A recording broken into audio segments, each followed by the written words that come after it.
Hey, what's going on, everybody? Welcome back. Brandon again, inside the car, outside the gym, but not my particular gym today. I'm in fact outside of Nick Wright and Bob Arcand, aka Olympus Irons, Ocean State Health and Fitness, a gym I used to go to well over a decade ago, and it is the first of the year, January 1st, 2015.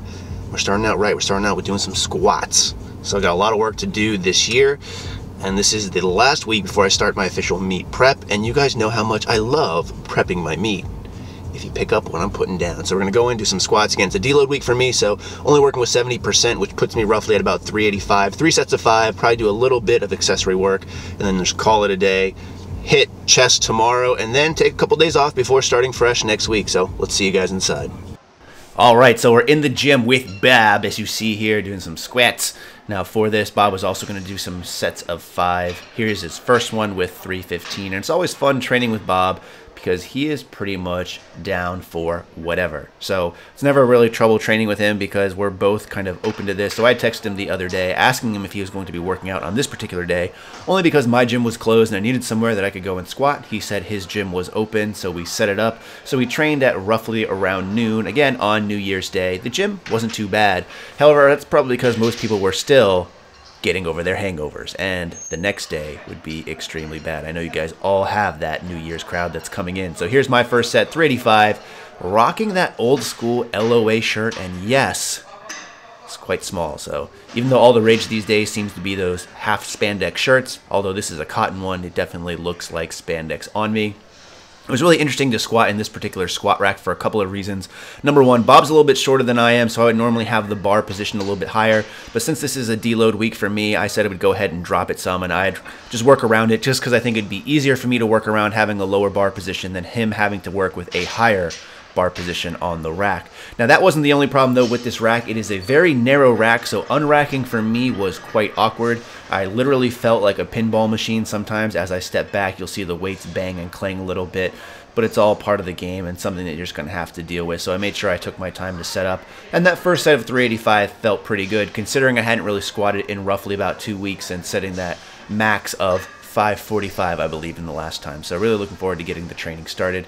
Here goes Bob with his next set of 335 here. And when I first trained with Bob about a year ago, we did squats on that particular day, and I got to say his squat has come a very long way. As you see him here talking to the females in the background, while I instead am just doing squats. Ain't nobody got time for that. Plus the Beyonce definitely would not approve. So second set of 385 here, and again, I was really happy with how this felt, and I was good with my bar position here. A little bit interesting of an angle. I don't really get the chance to film this kind of shot in my own gym just because there's a wall by the squat rack, so I can't ever get a front-facing view. Luckily for you guys, though, that rack and those weights are right in the good spot, so you're not seeing my grundle, my taint, my manliness patch down below when I'm squatting. But I was pretty happy with my depth, and like I said, the bar speed here was pretty good, and I felt pretty comfortable doing this. I also want to give a shout out to Bob's brother Tim, who's in the background. You can see him benching in some instances. They look almost identical, a little bit of doppelganger going on, but he was benching, throwing up some big weights, and I see him all the time in Bob's video, so it was finally nice to meet him and put a name to the face, I guess so to say. Maybe just feel his cool sweaty palm in mine as we shook it. I gazed slowly into his... I don't know where I'm going with that. Anyways, Bob's next set here of 335, and this started to tax him a little bit, but again, really appreciate Bob doing this and working in with me on my particular training day, only because he recently posted a video talking about how he's going to be focusing more on bodybuilding style training, which is something that I don't do since I do not have the body to back it up, but that's another story for another day. I trained bodybuilding for a long time, actually. We'll talk about it right now, and I didn't really make any more gains, so I figured get into strength training, get into powerlifting, because I still saw progress there, and I really liked it, and it's been going for me pretty well so far. So here's my last set of 385, and on this one, I decided to go ahead and pause at the last set, and this kind of got me thinking that for my accessory work, we'd probably do some pause work as well. As you see me kind of do some facial things there. I don't know what the hell is going on. In fact, it reminded me a little of this. In Before Sued by Eminem. Now, one of the interesting things about training with other people is seeing their different levels of intensity and how they go about it. So as you can see here, Bob just don't care. He's throwing the hat, getting amped up, and I am definitely the opposite of that. I am more slow and methodical, but it's still fun to train with someone who puts that much intensity into everything. And speaking about putting intensity into everything, on this last set, I'm about to put some intensity into Bob, just to make sure that he actually gets this last rep And I barely touch him here, but the weight flies up once I'm there, and he's safe in my arms. And that's another interesting part of this, is lifting with a training partner, having someone there to spot you. That mental aspect is huge in a lot of cases, and I think I miss out on that on my own training since I train solo, forever alone.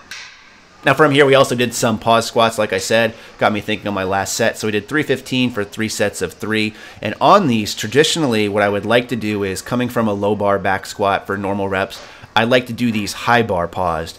However, because again, we're dealing with that lower rack position, it would be really impossible. Well, not impossible, but it'd be a big pain in the ass to go and just have to rack this on high bar position. So I decided to just go ahead and stay low bar. And things felt pretty good. One of the things that I was really struggling with here is my breathing, and that's something that's always interesting to me when I do pause squats. I like to try to get a long pause at the bottom of the hole, but one of the things that I struggle with is, when should I breathe? Is it okay to breathe? And if I don't breathe, am I going to pass out, blackout? So it's one of those things. And the first set or two, I don't think I really took a lot of breaths when I was in the hole, but because I was pausing so long, I definitely need to breathe down there. So gentlemen, when you go in the hole, make sure you take some breaths if you need it, because ain't nobody need to black out. Here you see Bob working with 225 on those pause sets. Everything looks really good here for him as well.